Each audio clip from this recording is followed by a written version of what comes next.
Study with me the N-400 Civic test questions. First, what are the two rights of everyone living in the United States? Freedom of speech, freedom of expression. In what month do we vote for president? In what month do we vote for president? November. What are two cabinet level positions? What are two cabinet level positions? Secretary of State, Secretary of Labor. Secretary of State, Secretary of Labor. What ocean is on the west coast of the United States? Always remember this. West, which is consonant, Pacific. P, consonant, so Pacific Ocean. Okay? Who was the first president? Who was the first president? George Washington. George Washington. What is the name of the Speaker of the House of Representatives now? What is the name of the Speaker of the House of Representatives now? Nancy Pelosi. Nancy Pelosi. What is one reason colonists came to America? What is one reason colonists came to America? Big one. Freedom.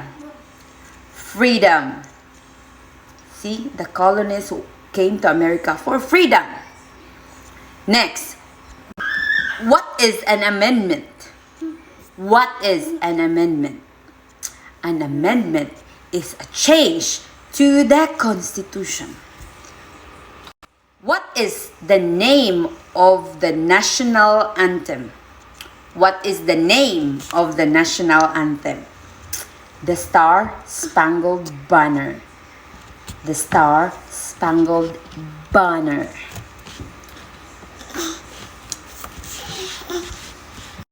Who was the president during the World War I? Who was the president during the World War I? It's Woodrow Wilson. Woodrow Wilson. Woodrow Wilson. If you want to know more the 100 civic questions, check my YouTube channel and everything there is stated. Okay? Filipino-American Heart Channel. What did the Declaration of Independence do? What did the Declaration of Independence do? Announce our independence from Great Britain. Announce our independence from Great Britain. Why does the flag have 50 stars? Why does the flag have 50 stars? Because there is one star for each state. Because there is one star for each state. Who makes federal laws? Who makes federal laws? Congress. Congress. What is freedom of religion? What is freedom of religion? You can practice any religion or not practice a religion. You can practice any religion or not practice a religion. Under our Constitution, some powers belong to the states. What is one power of the states? Under our Constitution, some powers belong to the states. What is one power of the states? Provide schooling and education. Provide schooling and education. How many U.S. senators are there? How many U.S. senators are there? 100. Because in each state have 2 senators and we have 50 states. That's why we have 100 senators. Name one of the longest river in the United States. Name one of the longest rivers in the United States? Mississippi River or Missouri River? But me, I'm in Mississippi, so I say Mississippi River. The House of Representatives has how many voting members? The House of Representatives has how many voting members? 435. 435. What does the Constitution do? What does the Constitution do? Sets up the government. Sets up the government. We elect U.S. senators for how many years? We elect senators for how many years? 6 years. 6 years. Why do some states have more representatives than other states? Why do some states have more representatives than other states? Because of the state's population. Because of the state's population. Name one war fought by the United States in 1900s. Name one war fought by the United States in 1900s. World War II. World War II. How many amendments does the Constitution have? How many amendments does the Constitution have? 27. 27. We elect president for how many years? We elect president for how many years? 4. 4. Name one American Indian tribe in the United States. Name one American Indian tribe in the United States. Cherokee. Cherokee. Name one branch or part of the government. Name one branch or part of the government. Congress. Congress. Name your U.S. representative. Name your U.S. representative. If you don't know, check it in your place. Okay? Our U.S. representative here in Mississippi is Michael Guest. We have a lot, but I can say Michael Guest. What are two rights in the Declaration of Independence? What are two rights in the Declaration of Independence?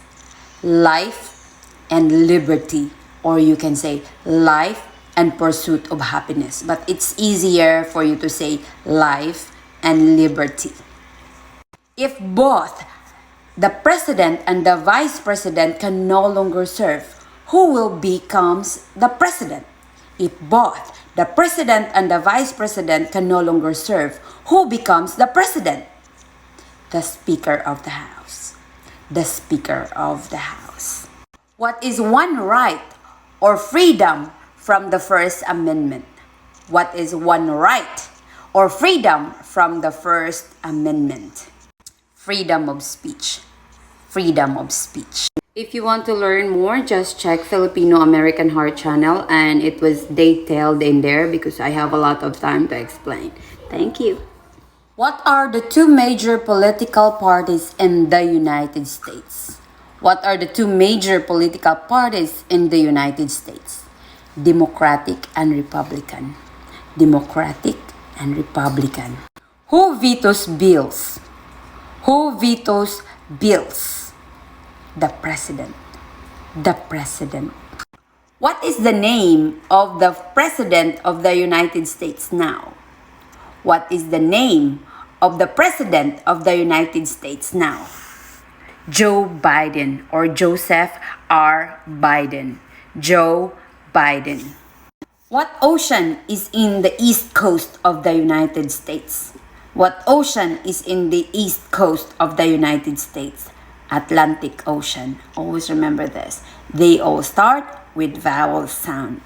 East and Atlantic. So, East Coast is in Atlantic Ocean. What did the Emancipation Proclamation do? What did the Emancipation Proclamation do? Freed the slaves. Freed the slaves. What does the judicial branch do? What does the judicial branch do? Reviews laws. Reviews laws. There were 13 original colonies. Name 3. Just say New Jersey, New York, New Hampshire. New Hampshire, New York, New Jersey. New.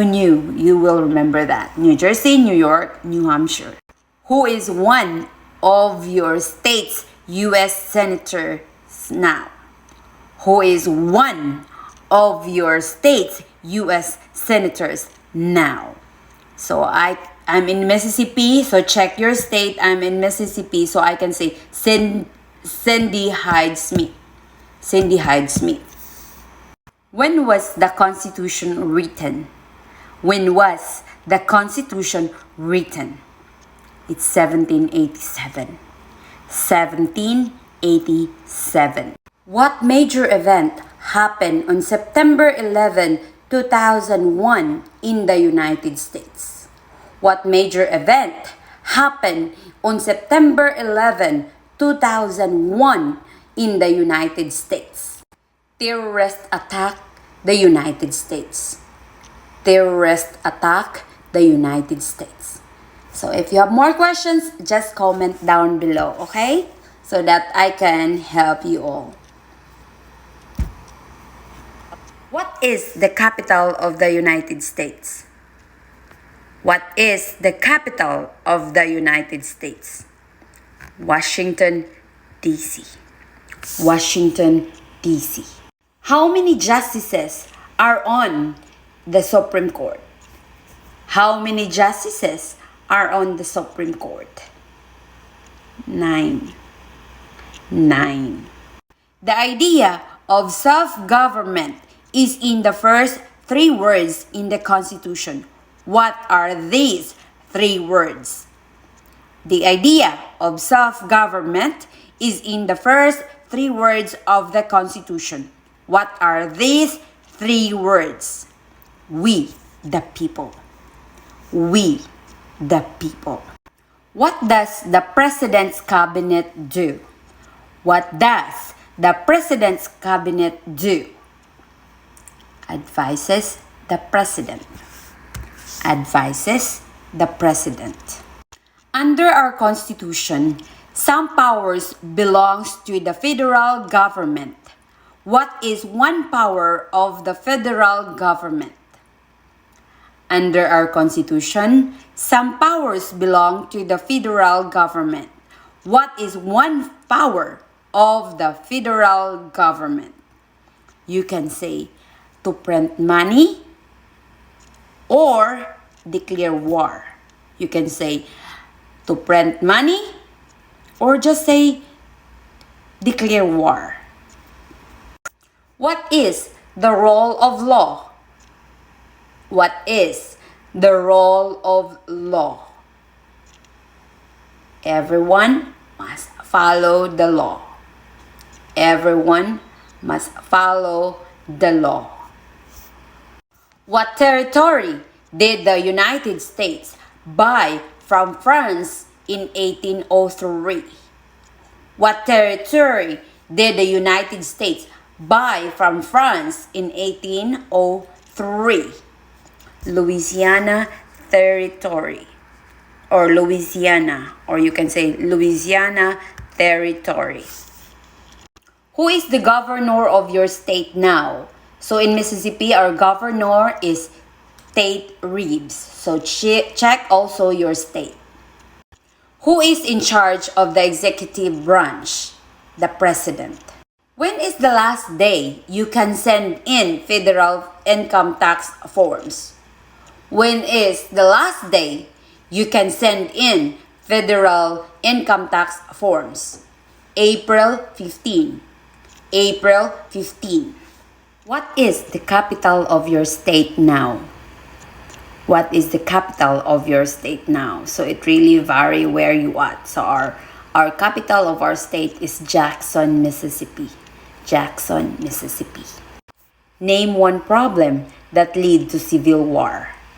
Name one problem that lead to civil war. Slavery. Slavery. What are the two parts of the U.S. Congress? What are the two parts of the U.S. Congress? Senate and House of Representatives. Senate and House of Representatives. What is the supreme law of the land? What is the supreme law of the land? The Constitution. The Constitution. Who is the commander-in-chief in the military? Who is the commander-in-chief in the military? The President. The President. What did Martin Luther King Jr. do? What did Martin Luther King Jr. do? Fought for civil rights. Fought for civil rights. Why did the colonists fight the British? Why did the colonists fight the British? Because they didn't have self-government. Because they didn't have self-government. What stops one branch of government from becoming too powerful? What stops one branch of government from becoming too powerful? Separation of powers or checks and balances. Separation of powers or check and balances. So you can either say checks and balances, that's okay. Separation of powers, that's okay. Where is the Statue of Liberty? Where is the Statue of Liberty? It's in New York Harbor. New York Harbor. What is one responsibility that is only for the United States citizen? What is one responsibility that is only for United States citizen? You can say serve on jury or vote in federal election. So I'd rather say serve on jury. Okay? Or either vote in federal election. We elect a U.S. representatives for how many years? We elect a U.S. representatives for how many years? It's 2 years. 2 years. Who is the Chief Justice of the United States now? Who is the Chief Justice of the United States now? John G. Roberts. John G. Roberts. Or you will just say John Roberts or Roberts. So I'd rather say John G. Roberts. When was the Declaration of Independence adopted? When was the Declaration of Independence adopted? It's July 4, 1776. July 4, 1776. Name one right only for United States citizens. Name one right only for United States citizens. Vote in federal election. Vote in federal election. Name one state that border Canada. Name one state that border Canada. You can say Alaska. Alaska. What is one promise that you make when you become a United States citizen? What is one promise you make when you become a United States citizen? Obey the laws of the United States. Obey the laws of the United States. Name one U.S. war between the North and the South. Name the U.S. war between the North and the South. It's Civil War. Civil War. How old do citizens have to be to vote for president? How old do citizens have to be to vote for president?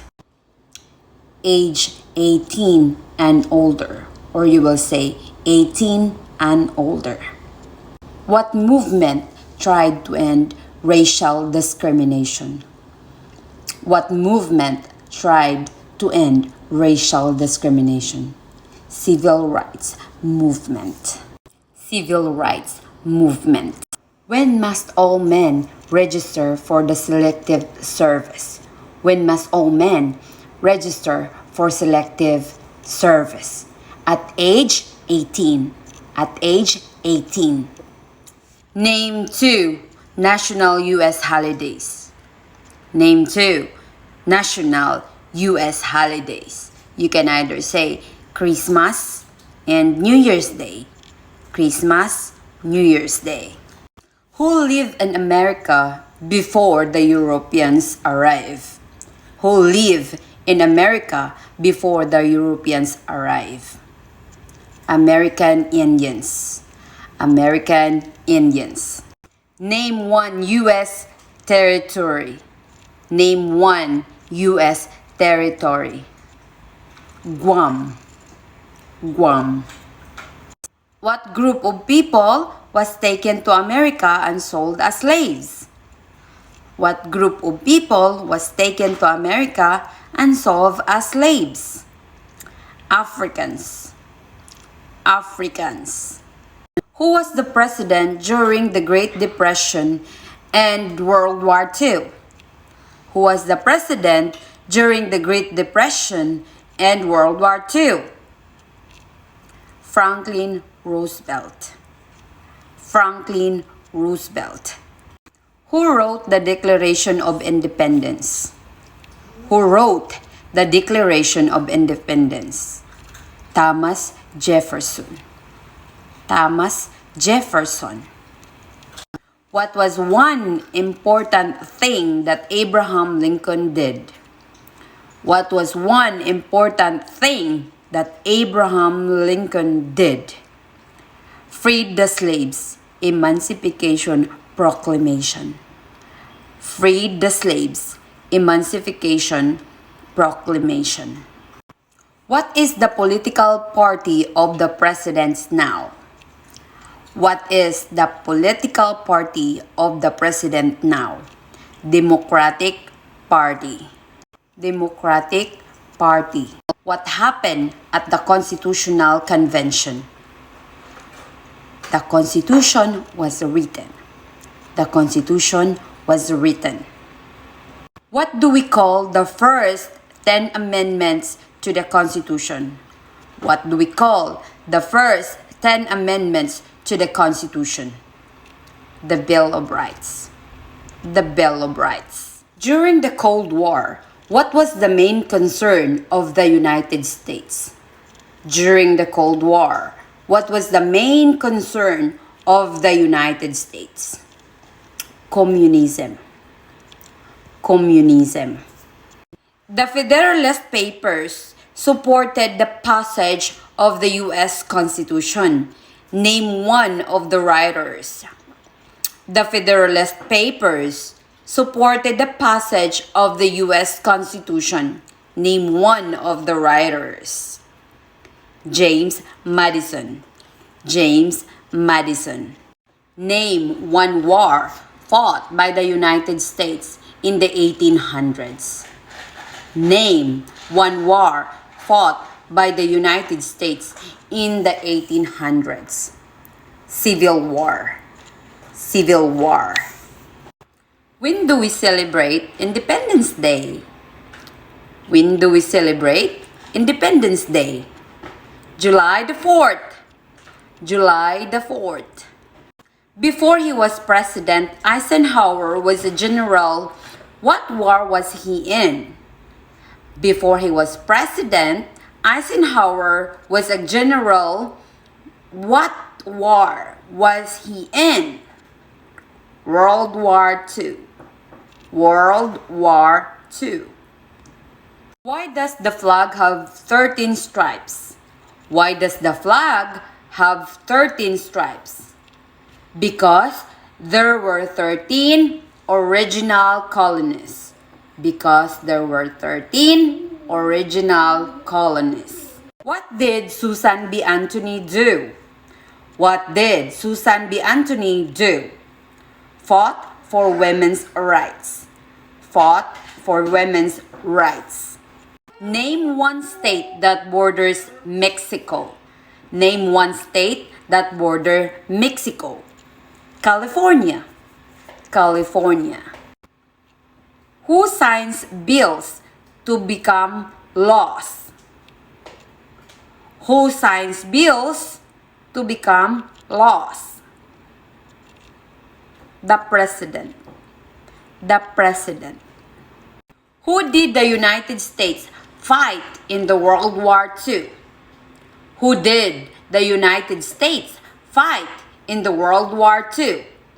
Japan, Germany, and Italy. Japan, Germany, and Italy. What is one thing that Benjamin Franklin famous for? What is one thing Benjamin Franklin famous? What is one thing Benjamin Franklin is famous for?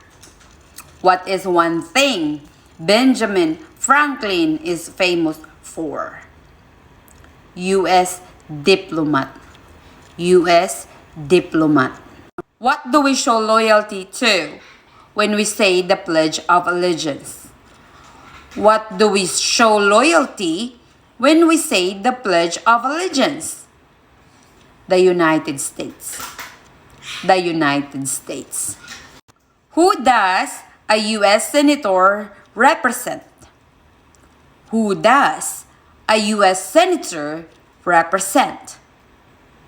All people of the state. All people of the state. What is the economic system in the United States? What is the economic system in the United States? Capitalist economy. Capitalist economy. If the president can no longer serve, who becomes president? If the president can no longer serve, who becomes president? The vice president. The vice president. Who is the father of our country? Who is the father of our country? George Washington. George Washington. What are two ways that Americans can participate in their democracy? What are two ways that Americans can participate in their democracy? Vote and join civic group. Vote and join civic group. What is the name of the Vice President of the United States now? What is the name of the Vice President of the United States now? Kamala Harris. Kamala Harris. There are 4 amendments to the Constitution about who can vote. Describe one of them. There are 4 amendments to the Constitution about who can vote. Describe one of them. Citizens 18 and older can vote. Citizens 18 and older can vote. What is the highest court in the United States? What is the highest court in the United States? Supreme Court. Supreme Court.